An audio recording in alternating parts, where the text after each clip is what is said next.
Bwana Yesu asifiwe. Naitwa Apostle Francis na kukaribisha katika podcast yangu, na neno la Mungu linasema maneno haya niliyowaambia ni roho tena uzima. Maneno ya Mungu yamejaa uhai, na uhai wake sio pumzi ile ya kibinadamu, bali imejaa uzima wa Mungu, na uzima wa Mungu ni umilele wake, hautokei kwenye pande nne za nchi. Hapana, unatokea katika asili ya Mungu mwenyewe. Kwa tunaposikiliza neno la Mungu tunapata ule uzima halisi kutoka kwa Mungu mwenyewe, na tunapata roho.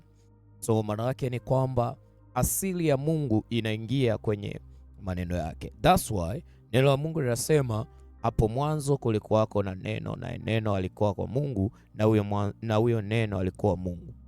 So it means tunapojikita katika ufunuo halisi wa neno na sio maneno ya mafundisho ya wanadamu au kanuni za kidini au misimamo binafsi ya watu ambayo inatupotosha na kututoa kwenye asili yetu halisi, maana yake ni kwamba tunajiingiza automatically kwenye uzima wa milele. Ujumbe wangu leo ni kuiamuru nchi, commanding the earth, commanding the earth. Na ujumbe huu ni ujumbe ambao ni wa kimkakati, ni ujumbe ambao ni mrefu, ni ujumbe ambao umebeba vitu vingi sana ndani yake, lakini unahitaji akili na roho iliyotulia ndani ya mtu ili uweze kuelewa dhima au wapate essence, kiini cha ujumbe. Kiini cha ujumbe, kuiamuru nchi, haujakaa katika mtazamo wa watu wengi ambavyo huwa wanaichukulia jumbe za namna hii. Ni zaidi ya kukalili maandiko na kuyatamka juu ya nchi. Hapana. Commanding the earth ni kuruhusu dominion, kuruhusu ile pembe yako kutawala kwenye eneo unalotaka ku manifest au unalotaka kuanzisha kitu chochote, business idea, huduma au ujenzi au biashara, na kitu chochote ambacho nataka kitokee kwenye nchi. You need first to command the earth. Sasa katika commanding the earth au kuamuru nchi, yapo mambo mengi ambayo yanazaliwa. So tunaanza na andiko la msingi kabisa ambalo tunalijua, Mwanzo sura ile ya kwanza na ule mstari wa kwanza na wa pili, ili tuendelee kule tunakoenda. Mwanzo 1:2 anasema, hapo mwanzo Mungu aliziumba mbingu na nchi, nayo nchi ilikuwa ukiwa tena utupu, na giza lilikuwa juu ya uso wa vilindi vya maji. Roho ya Mungu ikatulia juu ya uso wa maji. Mungu akasema, na iwe nuru, ikawa nuru. Mungu akaiona nuru ya kuwa ni njema. Mungu akatenga nuru na giza. Mungu akaita nuru mchana, na giza akaliita usiku. Ikawa jioni, ikawa asubuhi, siku moja. Mungu akasema, na liwe anga katikati ya maji, likatenge maji na maji.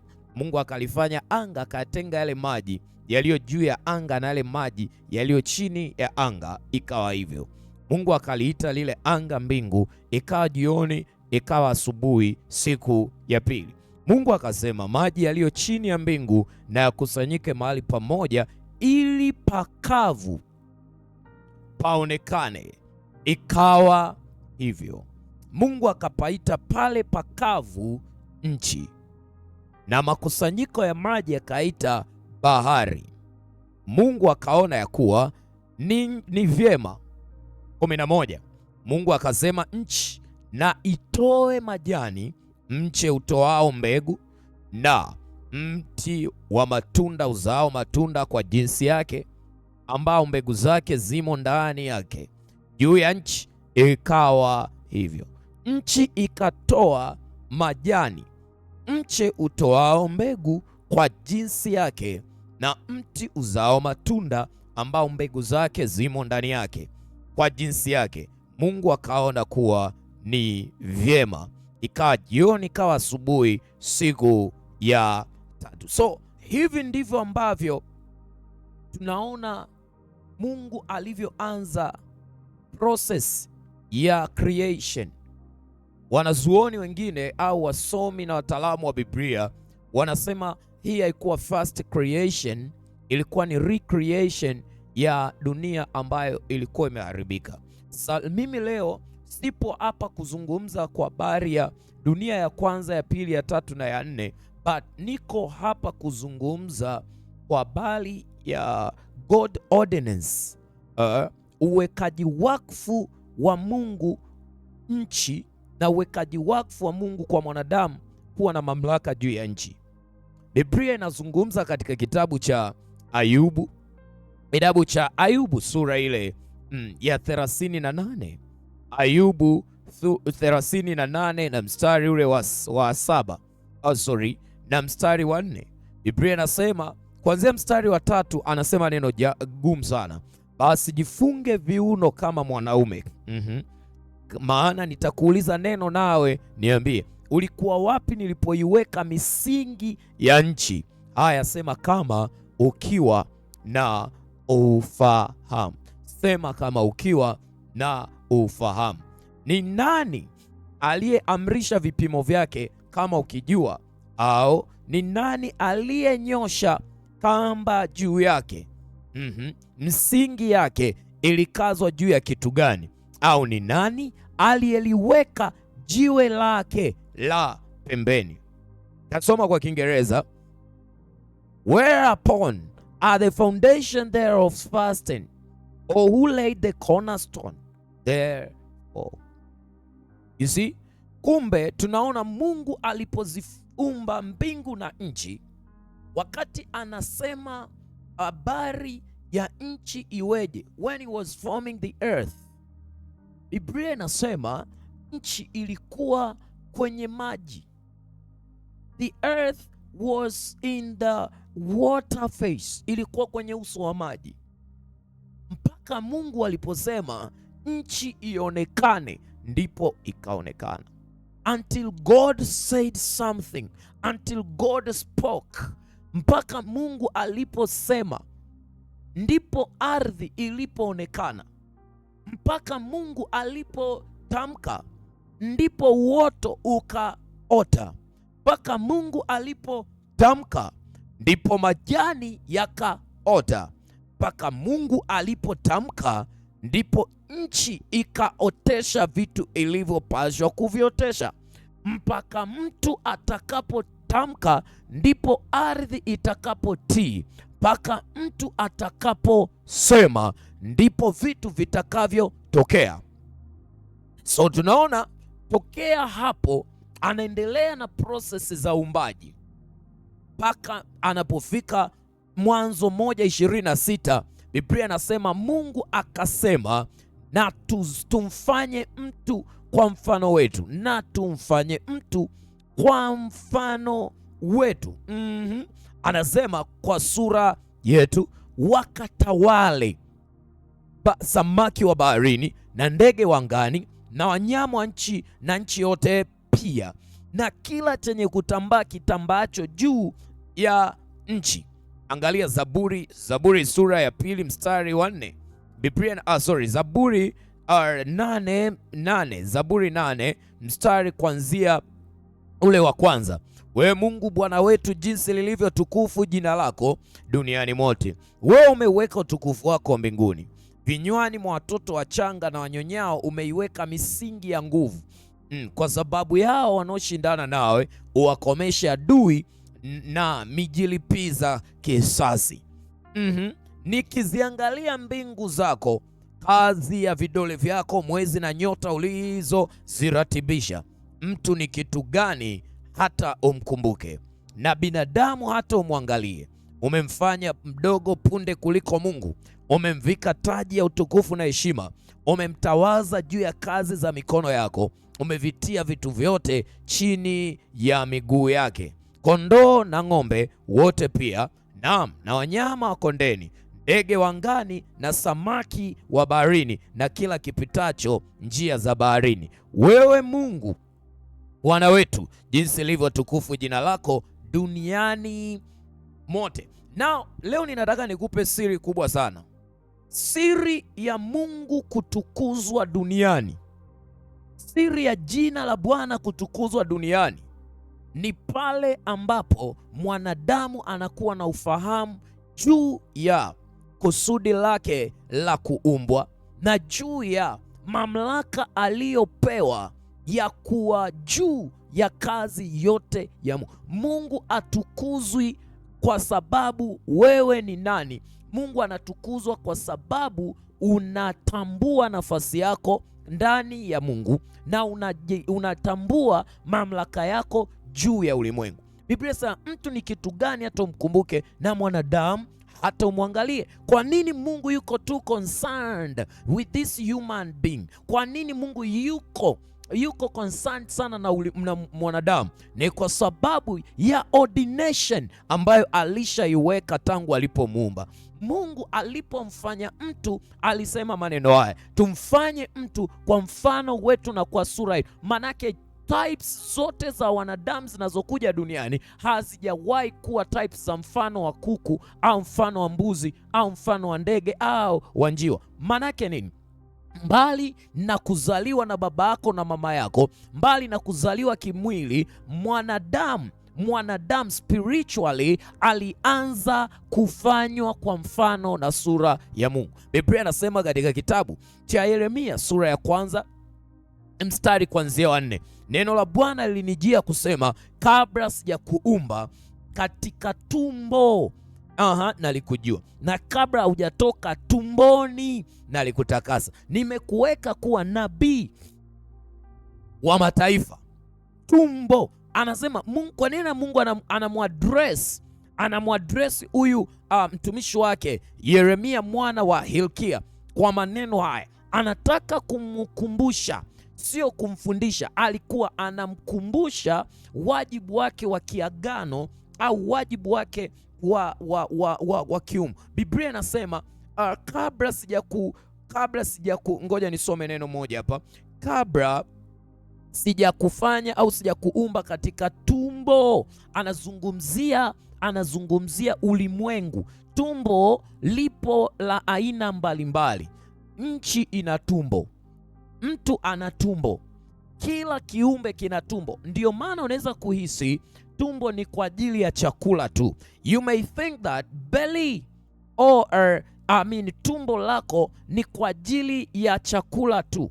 Na ndio maana Wakristo wengi, watu wengi duniani wanauza hatima zao kwa sababu ya kuendekeza njaa ya tumbo.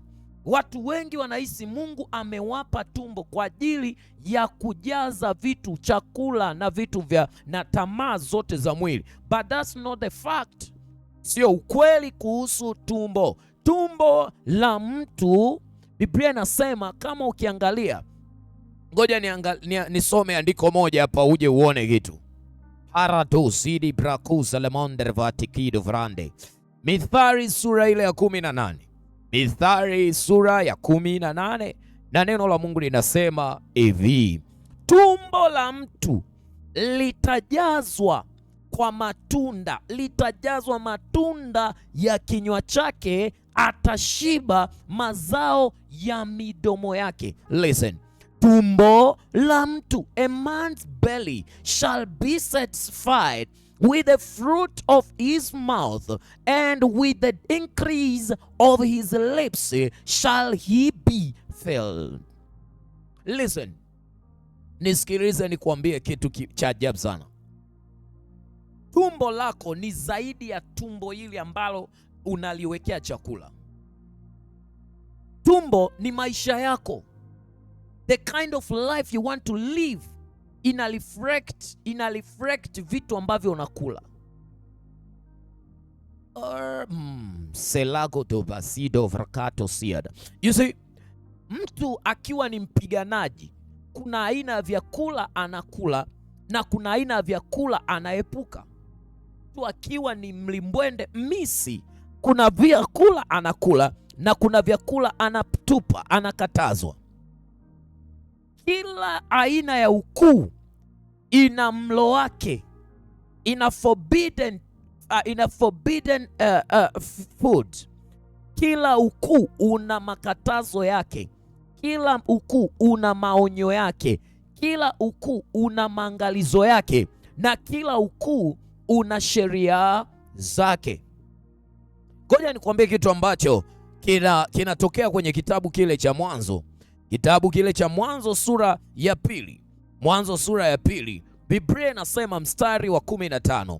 Bwana Mungu akamtoa huyo mtu akamweka katika bustani ya Eden ailime na kuitunza.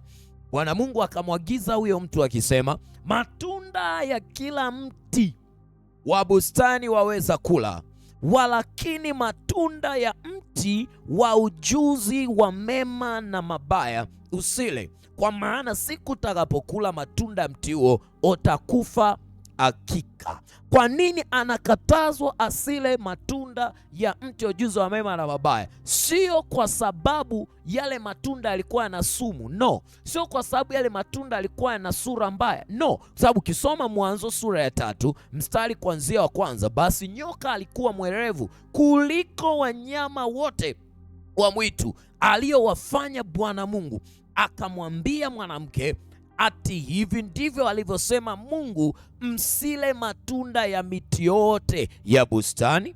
Mwanamke akamwambia nyoka, matunda ya miti ya bustanini twaweza kula, lakini matunda ya mti ulio katikati ya bustani Mungu amesema msiale wala msiaguse, msije mkafa. Nyoka akamwambia mwanamke, hakika hamtakufa, kwa maana Mungu anajua ya kwamba siku mtakayokula matunda ya mti huo mtafumbuliwa macho, nanyi mtakuwa kama Mungu, mkijua mema na mabaya. Mwanamke alipoona ya kuwa ule mti wafaa kwa chakula, wapendeza macho, nao ni mti wa kutamanika matunda, anasema kutamanika kwa maarifa, basi alitwaa katika matunda yake akala, akampa na mumewe, naye akala. Wakafumbuliwa macho wote wawili, wakajijua kuwa wa uchi, wakashona majani ya mtini wakajifanyia nguo. Angalia Mwanzo sura ya pili na mstari wa 24. Kwa hiyo mwanamume atamwacha baba yake na mama yake, naye atambatana na mkewe, nao watakuwa mwili mmoja. Nao walikuwa uchi wote wawili, Adamu na mkewe, wala hawakuona haya.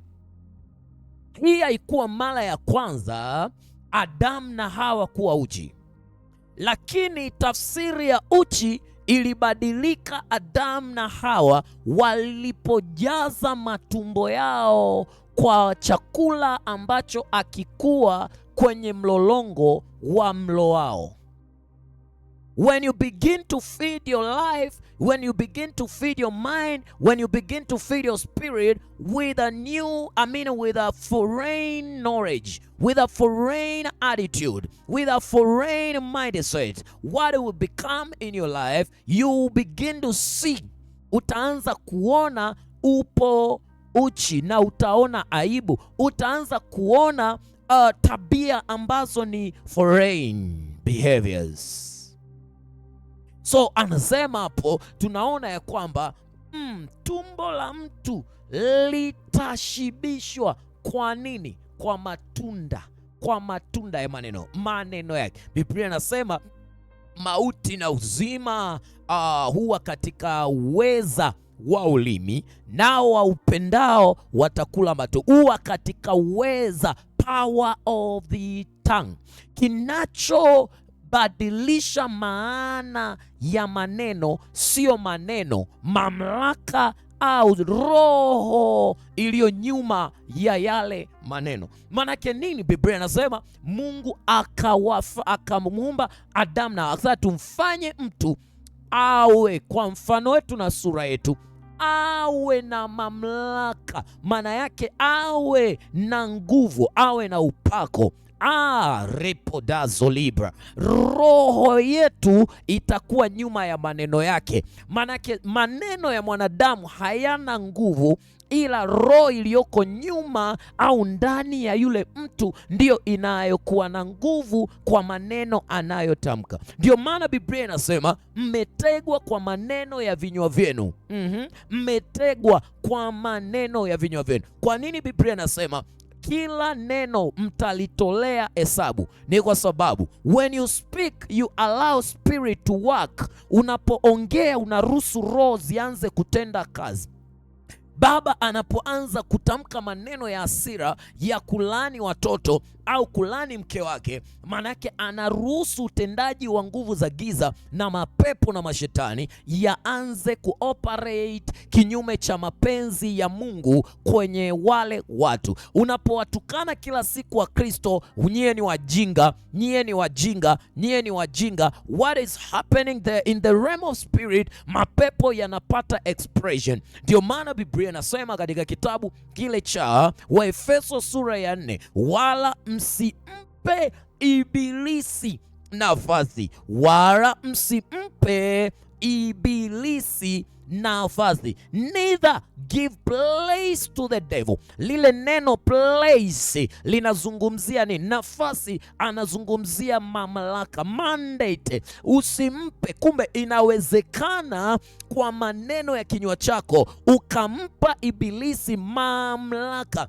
Mwanamke alimpa ibilisi mamlaka kwa kusikiliza ushauri wake, naye mwanamke akachukua mamlaka ya kiadamu kwa Adamu kusikiliza mke wake. Ndio Biblia inasema katika kitabu cha Mwanzo sura ya 3 na mstari ule wa 10 na ngapi, wa 17, anasema akamwambia Adamu, kwa kuwa umeisikiliza sauti ya mke wako ukala matunda ya mti ambao nalikuagiza nikisema usiale, ardhi imelaaniwa kwa ajili yako, kwa uchungu utakula mazao yake siku zote za maisha yako. Michongoma na miiba itakuzalia, nao utakula mboga za kondeni. Kwa jasho la uso wako utakula chakula hata utakapoirudia ardhi ambayo katika hiyo litwaliwa, kwa maana umavumbi wewe, nawe mavumbini utarudi. Listen, Adamu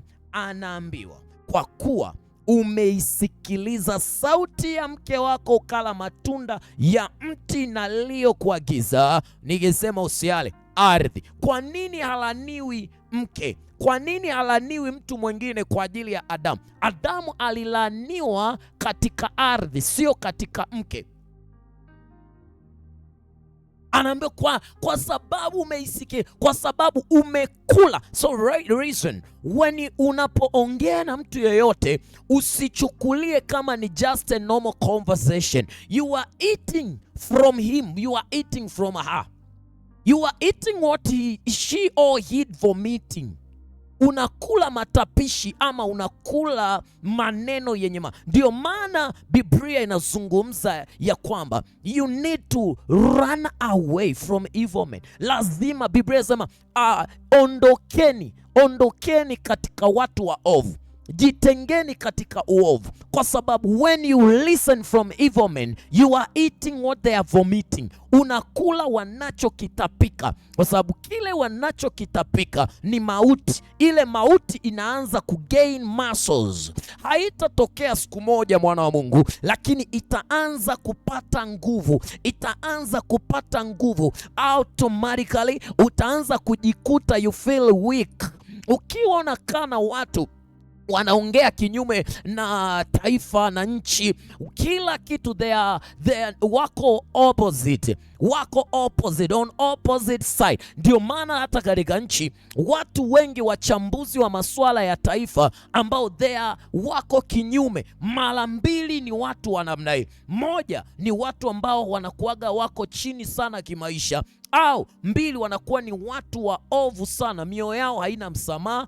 ina chuki, ina hasira juu ya viongozi wa serikali, ina hasira juu ya watu wa wafanyabiashara, ina hasira juu ya kila mtu. Listen, the problem of this world is not about sio tu kwa ajili ya watu. Matatizo ya nchi hii ni kwa sababu ya kuharibika misingi. Manake misingi ikiharibika, mwenye haki atafanya nini? Listen, sometimes unaweza ukalalamikia watu, yule ndo anayetusababisha tuwe na maisha magumu. Yule mtu amepotoka kwa sababu ya misingi aliyoikuta. Kwa sababu unapoingia kwenye mfumo wa kimamlaka au mfumo wa kimadaraka, ukakuta ule mfumo ni wa uovu, uliwekwa wakfu na watu wa ovu. Watu wa ovu waliokuwepo pale walikuwa wanaabudu miungu yao. It is hard kama mtu hana God's intervention, hana uingiliaji wakati wa kimungu, au hana usaidizi wa kiungu, ni vigumu yule mtu kushughulikia zile roho zinazomiliki ile enzi. Kwa yule mtu anaweza akaingia kwenye jukumu la urais au jukumu la uongozi, anajikuta amekuwa mtumwa wa zile roho, sio mtumwa wa yule mtu. Ndio maana ni muhimu sana kuangalia mtu anayekuachia madaraka au anayekuachia cheo au anayekuachia nafasi. Yule mtu ni nani? Ni sio kwa maana ya cheo alichopo, bali kwenye ulimwengu wa roho. Ni vizuri sana unapokuwa na bosi kazini kwako kuangalia aina ya Mungu anayemwabudu na lugha anazozitumia. When you see a woman or a man, she's in a position, yuko kwenye madaraka, yupo kwenye nafasi, lakini he is talking about himself. Anajiongelea yeye, me, you know who I am, you know me, me. I'm telling you, he's not, or she's not talking about himself. Hazungumzi yeye, anazungumzia a certain spirit, a demonic entity, roho fulani ambayo iko inakaa na kuoperate na kuongoza maisha yake.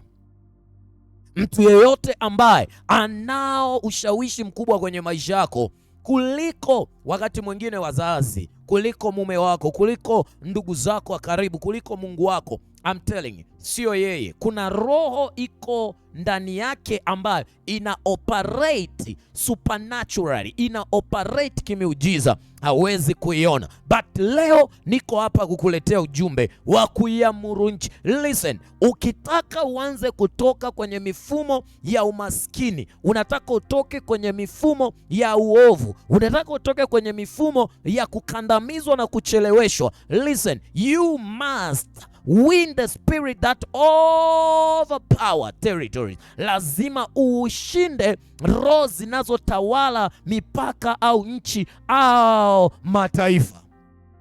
Nazungumza na roho ya mtu ambaye hapo ulipo umechanganyikiwa, unataka kujidhuru, unataka kujiua, unataka kujiumaliza, unajilani, unajiona like you came to this world, ulikuja duniani kupoteza muda, hakuna unachokifanya duniani, kila unachokifanya unafanyia kazi wengine, wewe hamna chochote unachoingiza. My dear brothers and sisters, ninasikia kukutangazia ya kwamba ukisikiliza ujumbe na ukafanyia maagizo yote ninayokuambia jioni ya leo na asubuhi ya leo na usiku wa leo, kutokana na muda unaonisikiliza, I'm telling you, everything, kila kitu kinaenda kubadilika kwenye maisha yako.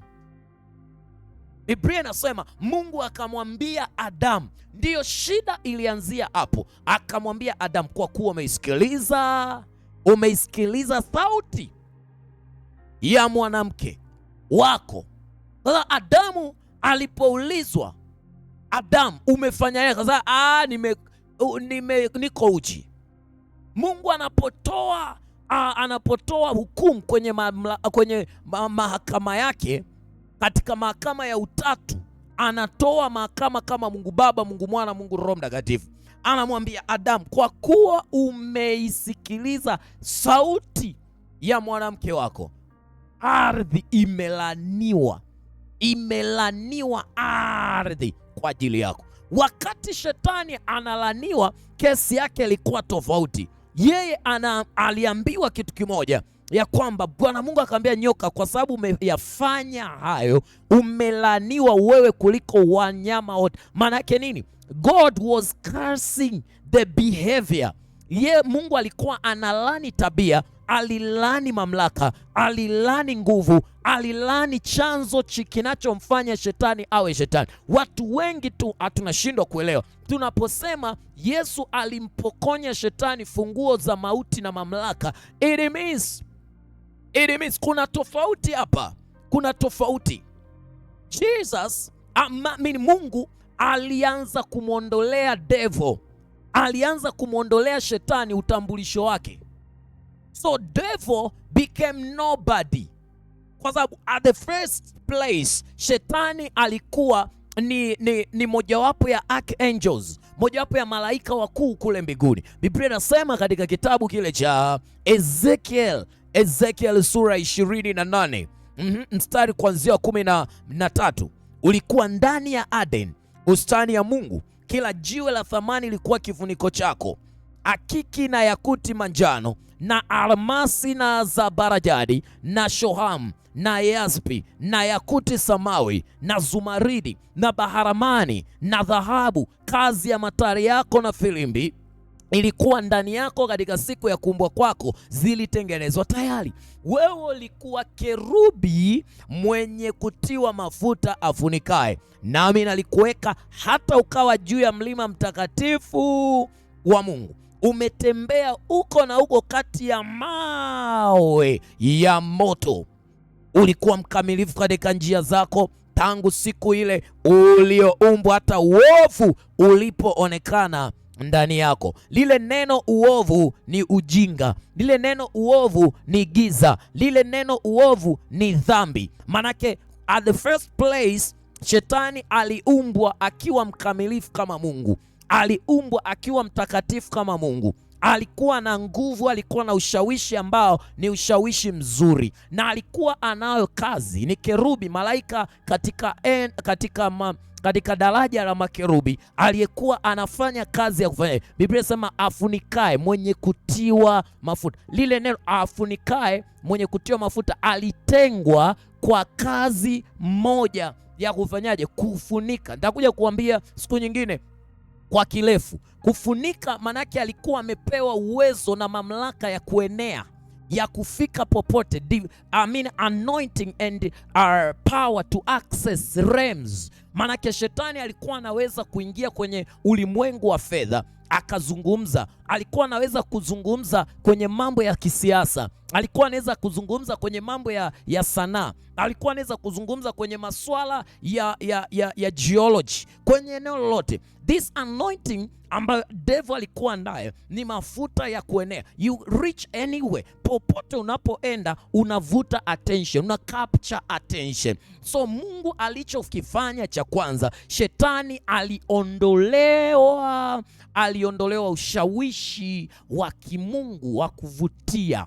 Kwa hiyo shetani alichokifanya pale bustani ya Eden, alimpatia mtu, alimwekea ile laana yake, alafu yeye akachukua ule ushawishi wa kimungu wa Adam.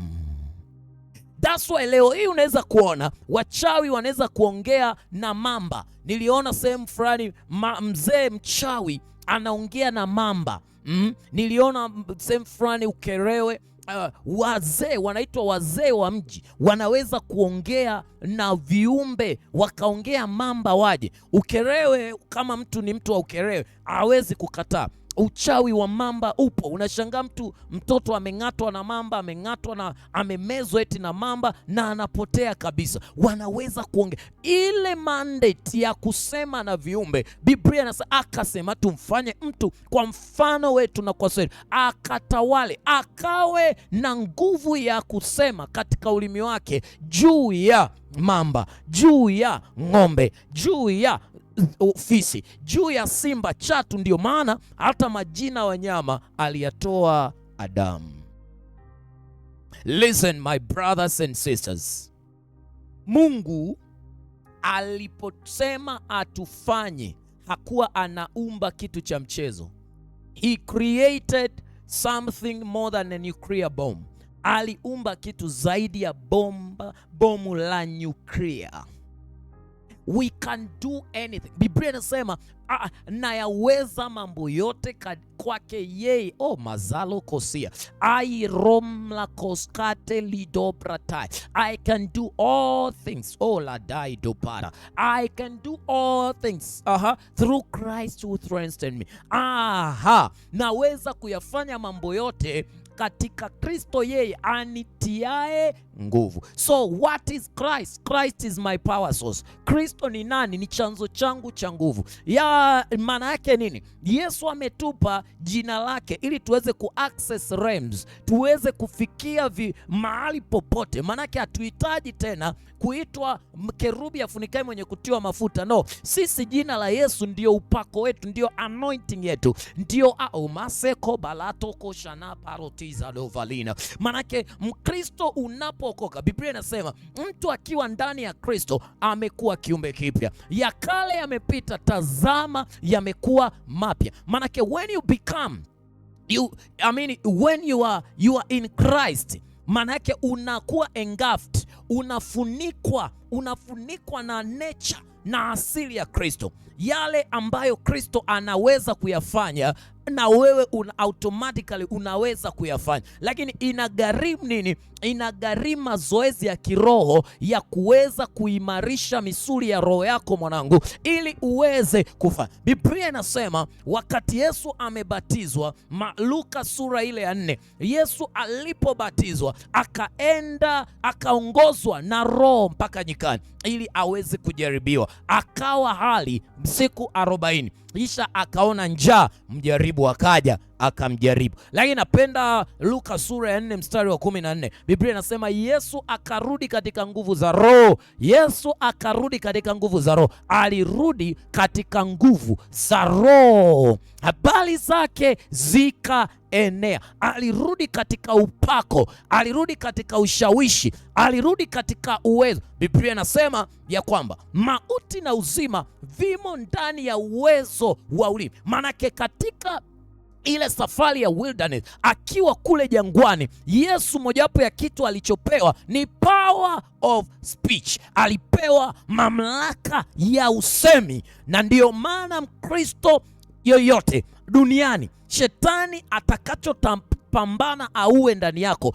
atapambana usiwe unasema, usiwe unaomba, usiwe unasifu, usiwe unamtolea Bwana shuhuda. Mojawapo ya kitu ambacho tunapambana nacho kanisani, Mkristo anaweza akatendewa kitu na Mungu na hasemi mpaka unaweza ukakuta hata mchungaji anauliza nani ana shuhuda. Hautakiwi kuulizwa una shuhuda. Biblia inasema, Daudi anasema shuhuda zako ndizo nizifikirizo. Manake King David alikuwa hafikirii kuhusiana na ufalme. Alikuwa anafikiria mambo ambayo tangu akiwa kijana mdogo Yesu au Mungu alimwokoa, alivyomwokoa na dubu. Anafikiria alivyomwokoa na simba. Anafikiria alivyompiga Goliati kwa jiwe, kwa kombeo. Anafikiria. Sometimes think of kaa chini, tafakari yale Mungu ambaye ameyatenda miaka 10 iliyopita, alivyokuokoa. I remember one day nilikuwa ninaogelea katika ziwa moja ambalo lipo ni ziwa Victoria. Wakati ninaogelea kwenye ile ziwa, nikawa nimeenda kina cha tope. Unajua kwenye ziwa maeneo ambayo unakuta ina tope ni sehemu tayari kina chake sio kile kifupi. Manake ni kina. Manake nilivyofika pale na kimo changu kwa kifupi, nikaanza kuzama.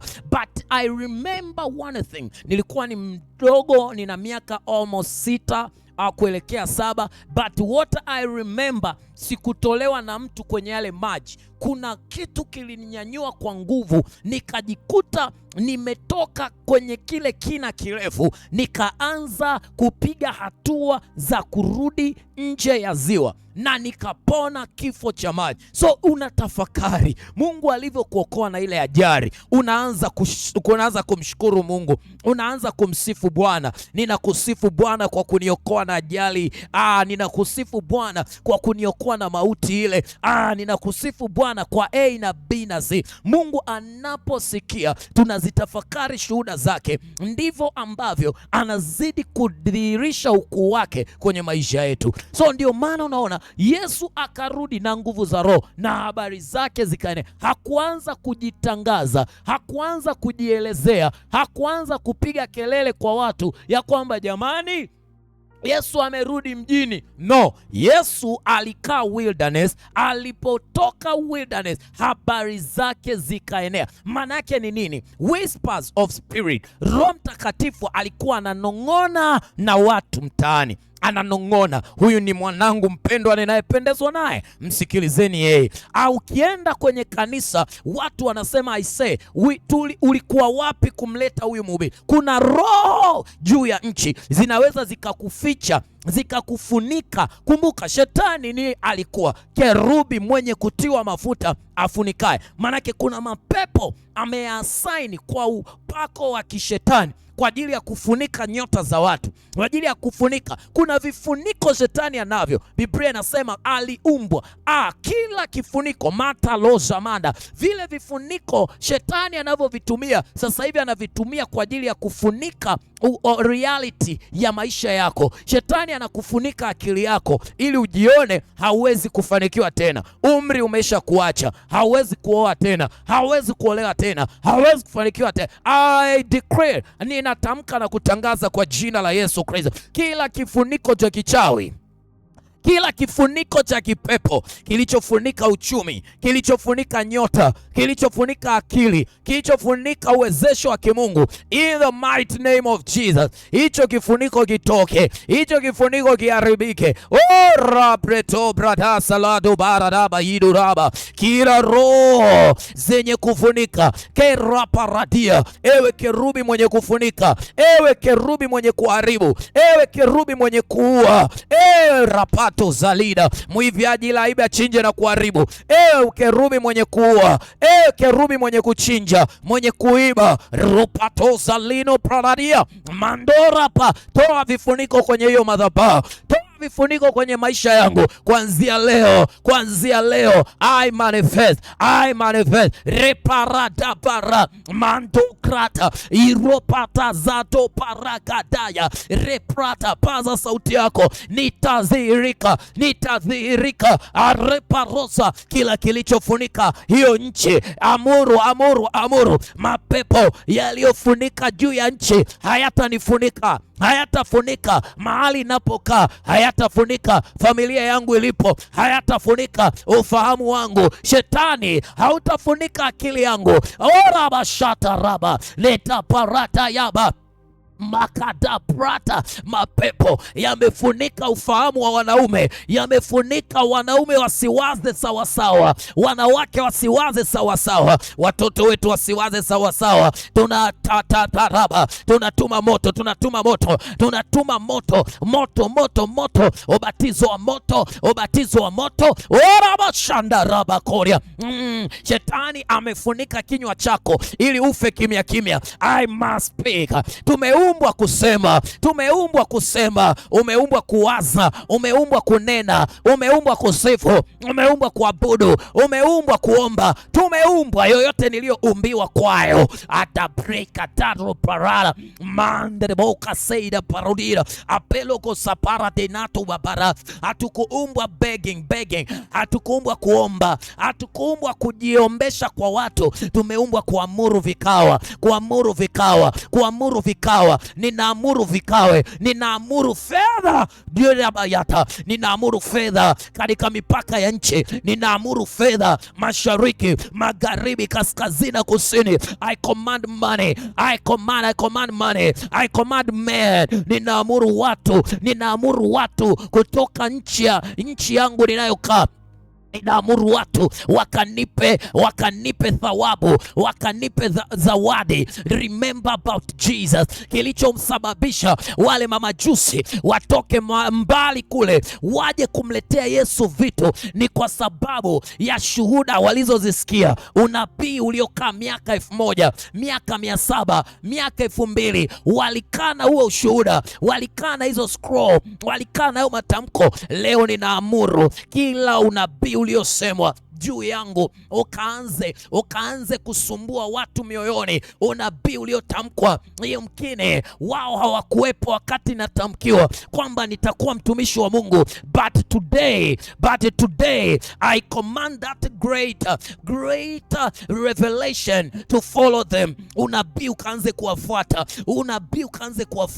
uanze kuwafuata wanawake kwa wanaume, waanze kufuatwa majina. Watu wengine wakakuote, wengine wakaniote, wengine wakaanze kunifikiria, waseme I need to follow this man of God. Ninahitaji kwenda kwenye akaunti zake, ninahitaji kupanda mbegu ya uchumi mzuri kwenye akaunti yake ya benki. I need to give more offering, I need to support more of his ministry. Watu wakaanze kuzaliwa katika jina la Yesu. Something is happening. Manto prate, command, amuru nchi,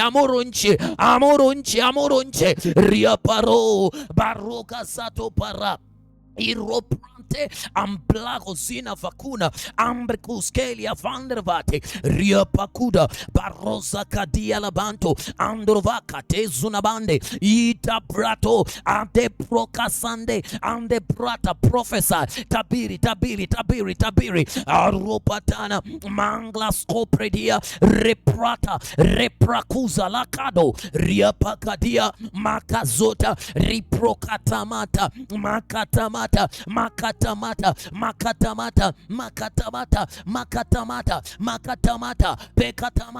pekatamata pitakapara perapatoska para mangriketoska parida riapakadoska paradia perujande lakoto riokote riakakagadaya manglezota paregadoska baladia riapato janda endokoto rabaya riaparodashe riabakadoska paradia Indo praka e prayed of asonte lacuna abakade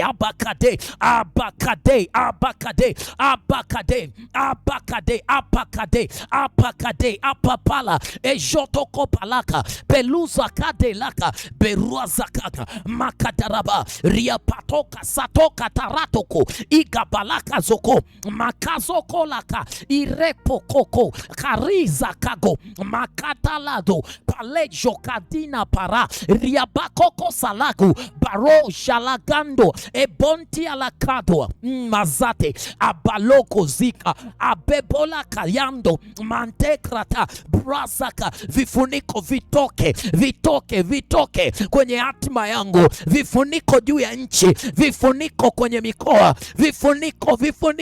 vifuniko kwenye bank account zangu, na vichomoa vifuniko, na chomoa yaliyofunika maisha yangu leo, yateketee kwa moto, kila kitu kilichofunika hatima yako, natamka hatima yako ifunuliwe, natamka yaliyo sirini yawe wazi, repratapa ribatapa. Nitatembea katika mbingu zilizo wazi,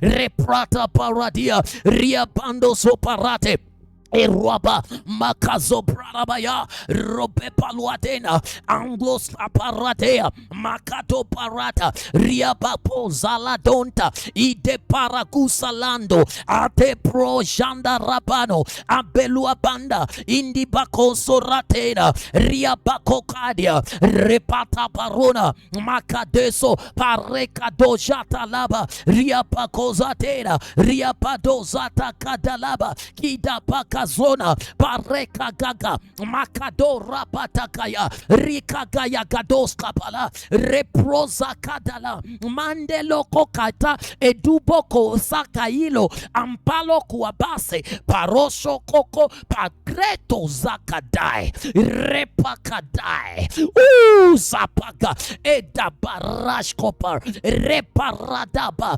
ripoko sakagala repala kokosa idapa erosha kadaka baragada garakagazaka makograte parata ripagada. Raise your voice, raise your voice. Eroparata, sauti yangu haitafunikwa, maombi yangu hayatafunikwa, ibada yangu haitafunikwa. Kila mapepo yanayofunika wahubiri hayatanifunika, mapepo ya ardhi ya nchi hii hayatanifunika, hayatanifunika, hayatanifunika. Reprakazano riapakada berosakada makazora barota kaya, hayatafunika watoto wangu, hayatafunika akili yangu, hayatafunika bidii yangu. Ukitaka kufanya maamuzi, unasikia kuahirisha, unasikia kukata tamaa, unasikia kuchelewa, unasikia kutokuamini, roparata makazata riapakazoparate reproshanda lepakoskatalaba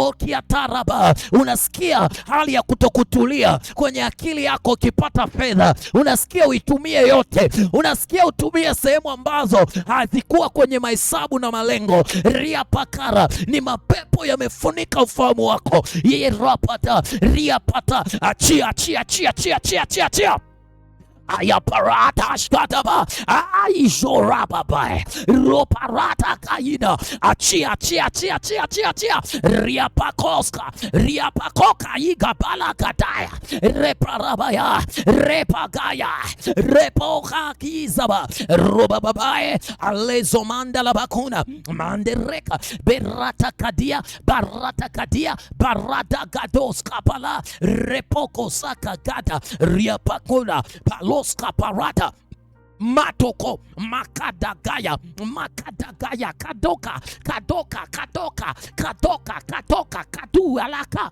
makazoku akala beluaka kopo subabala iluza pakali gopo pakela kuka saka kokolaba iruba kazoko balakuku sigalaka yoko idabaluza kalala izesuka bala eluza kabala tuzua apoluza zizalua ila bokota ba Iraba ila zoku pala isakala erobakai makadeleko baluka baroko gozala kaida aloso kopalada abaluza kalego mala iruza kalakaya eropalada mantelo paroto koladia eluza bakala dia eloboko zakadala guda ambe kozora ezopora tejalo alejonopo kola paroko da baladoza mante parozo korataya riabakazoko kalazoko kalaka kalugo kazaka kagazi kaluso kavahada lebo zalando apala eruza bakado pareta kayalado riabarata repakazaka repoko rabakaya reparato Erobaka makazata makarabarata makadero para repakata para mahali pangu paonekane reparata. Neno la Bwana linasema marataba wala mahali pao hapa kuonekana. Shetani umefunika mahali pangu, umefunika makazi yangu, umefunika huduma yangu, umefunika watu wasinione. Mahali pangu panaonekana. Piga makofi, omba. Mahali pangu pa biashara paonekane. Parata katakataye repakatagaya ushapa balakaba worapatakarata riapakata repakatakaya ropakatakaya repakarazakata makaroska paladia reprakata paladia makareparata makazagalagaya repagalagaya rapagalagaya. Mahali pangu paonekane, makazagabala orababaya usaparaba aropa ruadaba eropo ruabaya makazuagada makaropo rapa. Walioficha mahatima yako ionekane. Ninatamka na tangaza kibali chako kionekane. ionekane, nyota yako ionekane, uzima wako uonekane, rebarabarabara, uso wako uliofunikwa uonekane, roparabara riabarabara manderere arwaya kadayo ababo ya badwa orwa baba ya gora Raprado, Aperia Bados and Placato, Macados Caparina, Macedo Pracato, Erusapato, Prakendo Bala, Odusa Pala Duntela Banto, Etoporacadesmo, Macato Coraya, Ora Babate Zoparada, Mata Caraduda, Parato Grosca Parada, Riapata Cosata, Preto Pracadalama, Prata Cadalama, Cadoria Bacada, Repados Mamatai, Magado, Pagado, parato to riababaya boza bala rapapapa. Mapepo yaliokuwa yamefunika chochote kwa maisha yako yaanze kuteketea, yanateketea kwa moto, teketea,